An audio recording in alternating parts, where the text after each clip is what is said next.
Hello, welcome to Finance Sister. This is my YouTube channel where we talk about everything related to money and having a balanced lifestyle. Please subscribe and hit the bell button so that you get notifications on future videos and supporting my channel. One of the hardest things about budgeting is honestly just getting started, which I've heard from a lot of people. So I wanted to quickly go through step by step how to start budgeting and the best method of doing this. So the first thing that you're going to want to do is use a tool that's going to work for you in terms of tracking your income and your expenses. So this is something that you're going to refer back to either weekly, monthly, whatever you choose to do. So you could either use an app like EveryDollar, Mint, You Need a Budget, something like that, or you can use a spreadsheet, which is what me and my husband used. I'll link to the spreadsheet that I created in Excel that you can purchase on Etsy. Or you can use cash envelopes or write everything out. The goal is to be able to refer back to this and keep track throughout the month so that you don't fall off the bandwagon, which is also really easy to do when you first start budgeting.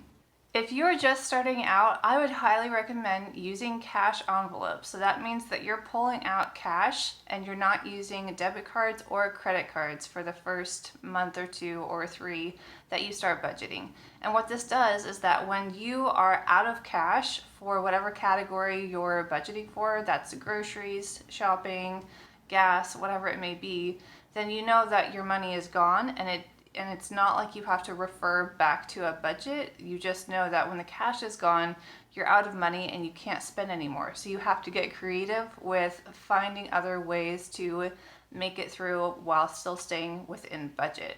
So I personally really like this. That's the first thing that my husband and I started doing when we started budgeting to pay off $67,000 worth of debt. We didn't stay on that for very long, but it really helped solidify money habits and help us to say no when we actually got down to the wire instead of saying, oh, it's okay, it's just $20 here, $30 here. All of that adds up, and that's how you end up going over budget and not hitting your financial goals.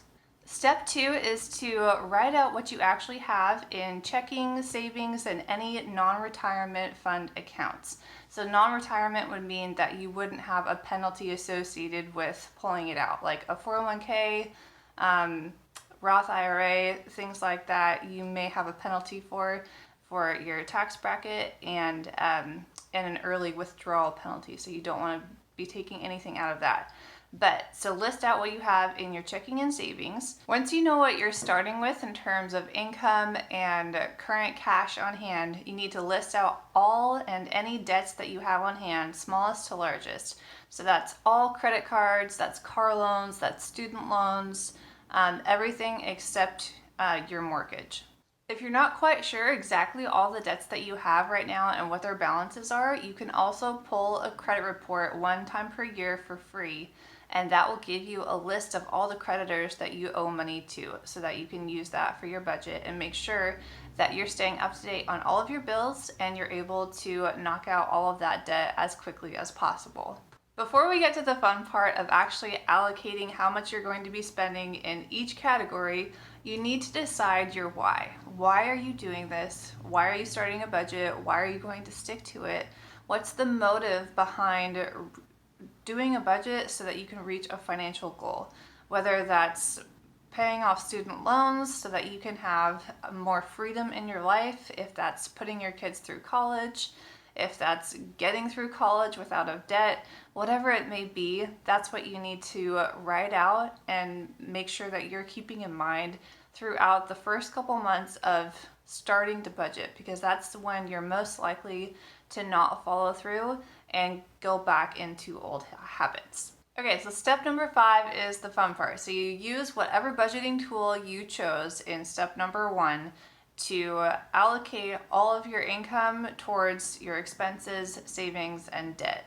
So basically you need to write out what you're spending on groceries, food, transportation. That would include gas and fuel, car maintenance, insurance, and then you're going to go down to lifestyle expenses like subscriptions, personal funds, what you're personally going to use towards maybe getting a cup of coffee or getting your hair cut or clothing, however you want to categorize those things. And if you want to even just reference my spreadsheet to get an idea of what those categories look like for us, then that's also on Etsy.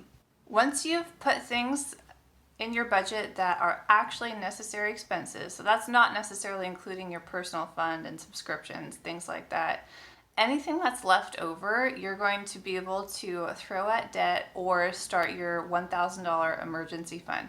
So you need to have at least $1,000 in savings plus enough money to cover your bills through the time you get paid next.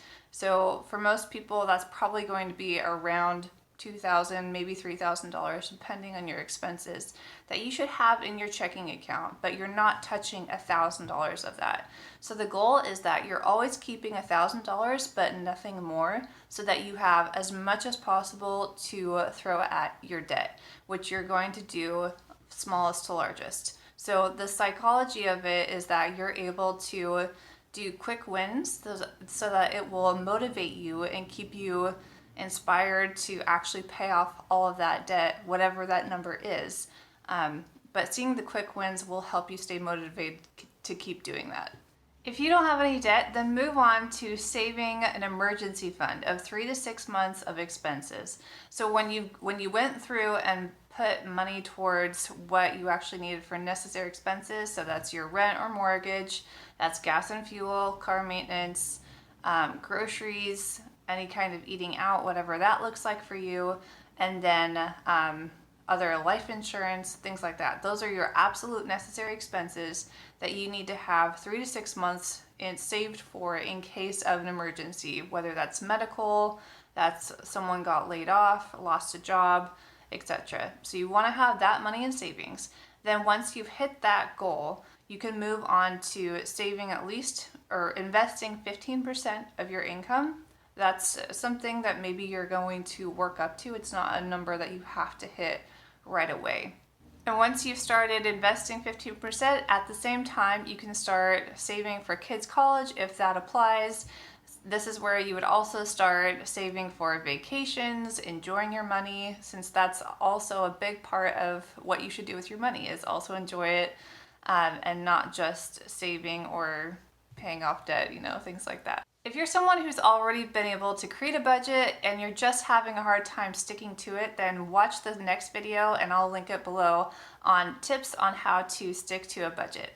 Thanks for watching, and please comment below with any questions you have on getting started with budgeting and having a balanced lifestyle.